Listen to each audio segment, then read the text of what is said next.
स्वस्थ एवं परिश्रमी व्यक्तियों के लिए घी का महत्व। घी का मतलब है देशी घी। इसको कायाकल्प करने वाला कहा गया है। आयुर्वेद में इसका विशद वर्णन है। देशी घी और गाय का घी। घी जब शब्द सिर्फ लिखा हो, कहीं पर मात्र घी लिखा हो, तो उसमें आएगा गोघृत, गाय का घी। अब तो लोग कहेंगे गाय का घी उपलब्ध नहीं है, लेकिन बात बता रहा हूँ स्वस्थ व्यक्तियों के लिए, परिश्रमी व्यक्तियों के लिए बहुत आवश्यक है। कई बार व्यक्ति है व्यायाम करता है, परिश्रम करता है, उसके बाद में घी का सेवन नहीं करता, इसमें तेल का ही सेवन कर रहे हैं, भांत भांत के तेल आ गए हैं। लेकिन नहीं, घी बहुत आवश्यक है, सेहत के लिए आवश्यक है। इसमें विटामिन ए, डी, ई, के ऐसे तत्व हैं, कई प्रकार के ऊर्जा का स्रोत है, एंटीऑक्सीडेंट है, हमारी इम्यूनिटी को बढ़ाता है। ध्यान दें, स्वस्थ व्यक्तियों की बात कर रहा हूँ। कई बार बीच में आ जाते हैं लोग, कहते हैं कि आपने घी की बात कही, हमें तो लीवर की प्रॉब्लम है, हमें तो किडनी की प्रॉब्लम है। हम स्वस्थ व्यक्तियों की बात कर रहे हैं यहाँ पर। जिसको अगर कोई प्रॉब्लम है तो अपने चिकित्सक से संपर्क करें, उसके बाद में ही सेवन करें। स्वस्थ व्यक्तियों के लिए बात हो रही है, तो स्वस्थ व्यक्ति घी का सेवन करे, वो भी अति न करे। उसको पचा पा रहा है, उसका पाचन अच्छा है। जो परिश्रमी व्यक्ति है, व्यायामी है, उसका पाचन स्वाभाविक ही अच्छा होगा। इसका पाचन अच्छा है, वो घी का सेवन करे। 1 से 2 चम्मच 24 घंटे की बात हो रही है। प्रधान भोजन में ले सकते हैं, सायंकाल भी ले सकते हैं भोजन में। अब घी कौन सा आ रहा है, मैं यहाँ पर नहीं बता रहा हूँ किसका लेना है किसका नहीं लेना है, लेकिन घी की पहचान ये है कि आपने घी का सेवन किया या घी थोड़ा लीजिए, हाथ में लगा लीजिए, और 10, 15, 20 मिनट बाद भी उसकी वैसी ही गंध रहे, सुगंध रहे, समझ लीजिए घी ये अच्छा है। अब तो घर वाला घी कहाँ मिलेगा? बिल्कुल लग रहा था कि पीला पीला जैसा निकालती थी घर में। मैं तो देखता हूँ माता जी कैसा निकालती थी, घी बनाती थी। तो घर की गाय है, गाय को क्या घास खिलाई जा रही है। आजकल खान पान बदला हुआ है, मनुष्य का बदला हुआ है, तो गोवंश का भी बदला हुआ है, तो वहाँ पर वैसा उपलब्ध नहीं होता है।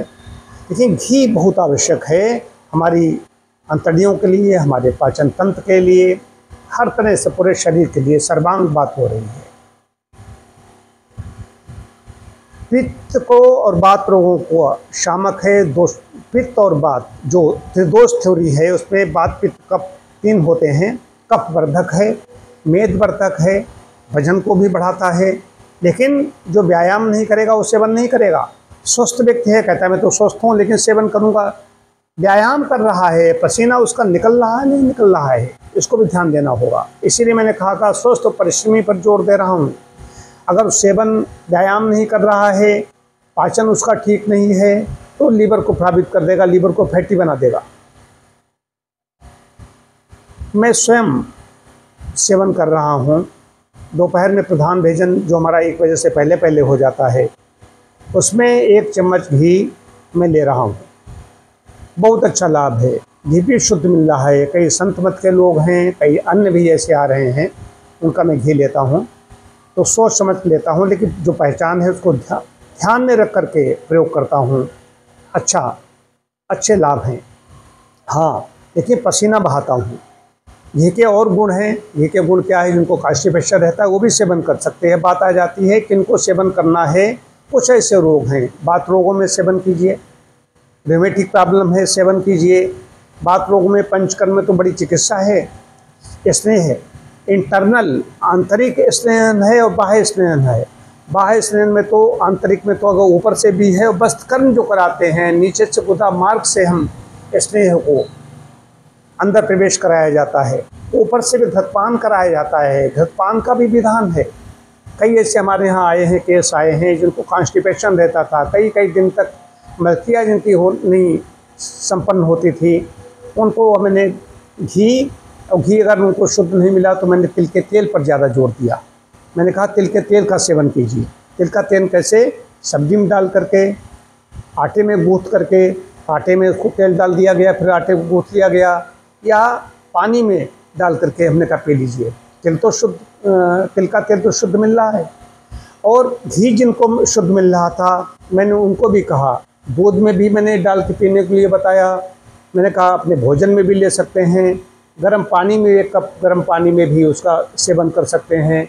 इससे उनकी अंतड़ियाँ, पेट जो है लुब्रिकेशन पैदा करते हैं उसमें, आंतों में आते जिनकी शुष्क हो जाती हैं, जो क्रूर कोष्ठी होते हैं, उनकी बात बता रहा हूँ।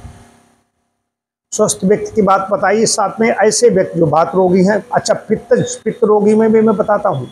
या तो नारियल में बता देते हैं सेवन कीजिए, जिनको शुद्ध घी नहीं मिल सकता, कहते हैं हमें नहीं उपलब्ध हो पा रहा है, या जिनको शुद्ध मिलता है तो मैं उनसे कहता हूँ थोड़ा सा 1 चम्मच घी अपने भोजन में लीजिए। विशेष रूप से हिदायत देता हूँ, घी का सेवन कीजिए, तेल का सेवन कीजिए।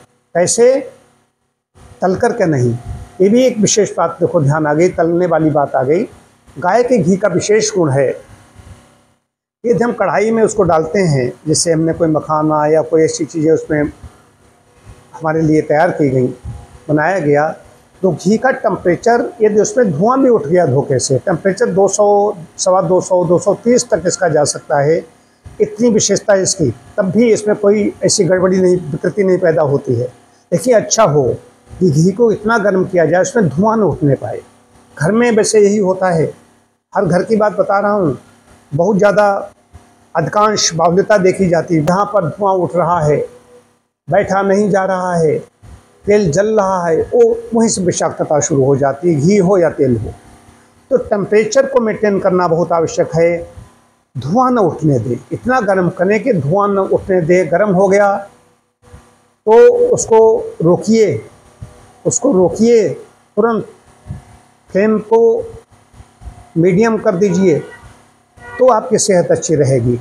घी को गर्म करके इस्तेमाल करें, किसी चीज़ में कहीं छौंक बघार के इस्तेमाल करें, या अपनी रोटी में लगा कर खाएँ, दाल में डाल खाएँ, सब्जी में डाल करके खाएँ, ये हमारे लिए अच्छा है।